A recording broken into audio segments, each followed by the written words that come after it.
This quick video is about how to add new groups to your WhatsApp community on iPhone. Okay, let's see that. First, open WhatsApp app. Now tap Communities. Yeah. Now open the community group. And here you can see this Add Groups option. Click that. Here you can create a new group and add that group to your WhatsApp community, or you can just add an existing group. I just tap Existing Group.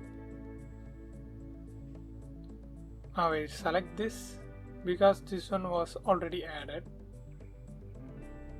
Then tap Add. That's it. Now this new group added to this WhatsApp community on iPhone.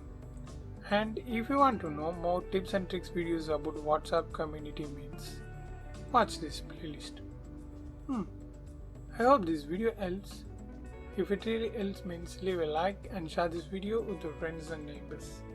Thanks for watching.